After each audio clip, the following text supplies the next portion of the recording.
Hello, everybody. Welcome to this course on the foundations for the piano. I am Sanjay RS, a pianist and composer. I am going to be your teacher for the rest of this course. In this course, we are going to understand the fundamental concepts of piano playing. We're going to study the right techniques, the right posture, the right fingering, and we're going to understand music in general. We're going to touch on concepts, the very core concepts, such as the scales,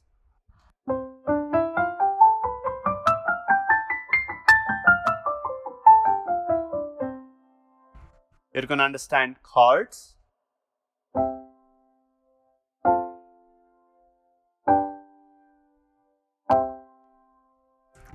we're going to understand harmony,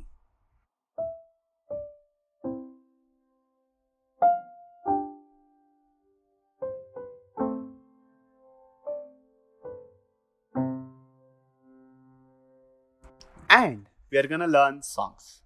I'm going to teach you songs from different genres of music. First of all, we are going to learn a lot of Western classical songs. We are going to learn Carnatic songs, and we are going to also touch on contemporary music. Yes, you will soon be able to play your friend's favorite song. Let me welcome you to this course with a small melody. Hope you guys like this.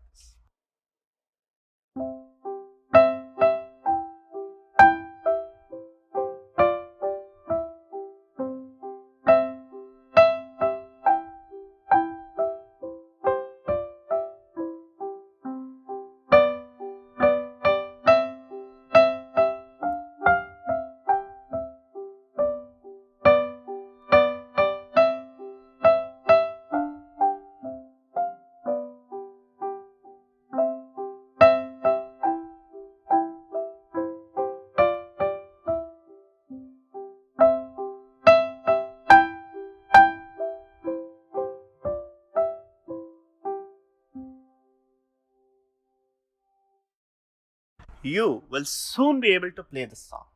Yes, you will. Trust me. Alright, let's get started. Before we enter into some of the mainstream topics, the very first thing that we have to understand is the origin of the piano. We have to know the story of how the piano came into existence. We have to understand how the piano has grown over the past few years. So let's get right to it. This was in Europe during the 15th and the 16th century. The string instruments ruled the world. String instruments refer to violins, cellos, violas, double basses, and also your guitars. These are all instruments from the string instrument family. They work on strings, and you just play a string with your hand and you would actually hear a sound. During this time, we had our piano's forefather, the unichord. What's a unichord? The unichord was a hollow wooden block with two pivot points. To this point, a string was tied, and this string was given a specific tension so that if you pluck it, you would hear one particular frequency or one particular note, maybe like this. You pluck the string, you hear one note. Sir, why do I need one note? What can I do with one note? Because music is a lot of notes, right? The main purpose of the unichord was to tune other instruments. This sound was used as a reference to tune other instruments. And I'm sure you have learned this in physics. Based on the length of the string and the amount of tension given, if you change the tension or the length, you can change the frequency you hear when you pluck it. This way, the unichord could be tuned to all the required frequencies. Then, after a few days, this unichord became a polychord. You had multiple notes. Depending on which string you plucked, you could hear that particular note. Then slowly, the polychord evolved into something called as a dulcimer. Dulcimer, dulcimer. The dulcimer can be considered as the forefather or the father of the piano. If you Google dulcimer or listen to some of the performances on the dulcimer, you will feel relaxed. It's a beautiful instrument, it's a very simple instrument, and you'll simply enjoy the melodies that can be produced using a dulcimer. From the dulcimer, we started evolving into something called as keyboard instruments. So what is a keyboard instrument? In your string instruments, you used your hand, right, to pluck the string, or in a guitar, you used a pluck drum. But inventors came up with a few more instruments in which if you press a key, they would have some sort of a mechanism that could pluck a string or strike a string and produce a sound. Two such important instruments that came into existence are the harpsichord and the clavichord. The clavichord had claw-like structures that if you press a key, the claw would pluck a string. And the harpsichord had a hammer-like structure in which if you press a key, the hammer would strike the string. These two instruments were beautiful, they sounded lovely, but the problem was they had very limited dynamic range and they didn't stand out. They could hardly sound good in a small room like this. But when you play it on a big stage or when you play it with other string instrument, the sound would drown out. So it was just meant to be an accompanying instrument. Let me just show you how the harpsichord sounds.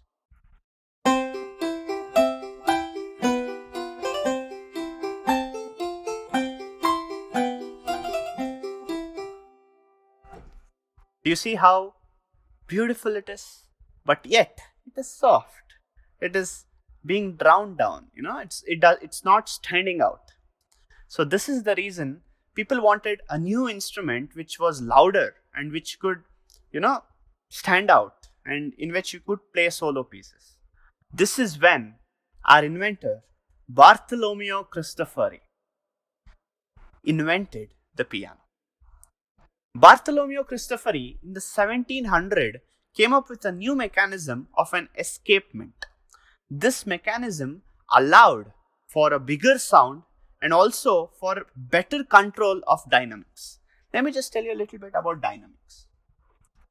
What is dynamics? Dynamics refers to how soft or how loud you can play something. And it also refers to how much contrast you can show between softness and loudness. Let me just demonstrate. I'm just going to play one note. First, I'm going to play it very soft. Super soft.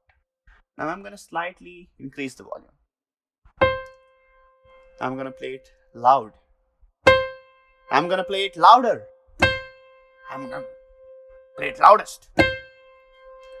This is the dynamic control that the piano can give you. This was lacking in the harpsichord or the clavichord. And when Bartolomeo Cristofori invented the piano, he could achieve this dynamic contrast. That's why he called it pianoforte or forte piano. Because in Italian, piano means soft, forte means loud. So he called it a loud soft instrument. And over the years, the pianoforte or the forte piano has ended up just being called the piano. So this is how the piano came into existence. Of course, after this, there were a lot of developments, a lot of other inventors, a lot of other piano makers. They made new designs, new research. They used different materials. They tried different designs. A lot of things happened, but still, this was how the piano came into existence. Now, since then, the last 200, 300 years, what has happened is piano has grown. It has become a very nice solo instrument. You can be a Western classical solo pianist. And also you can play along with an orchestra by leading the orchestra as a soloist or a solo pianist. And also, if you observe in your film songs and the everyday music, you hear piano everywhere. Because piano can now stand out. Piano can lead. Piano also can accompany. So piano has become a wonderful and a versatile instrument for anybody to learn and play and enjoy. So now that we know how the piano came into existence and now that we know the value of the piano, we'll try to understand the different kinds of piano that are available on the market today, so that you know what kind of a piano you will need for this course.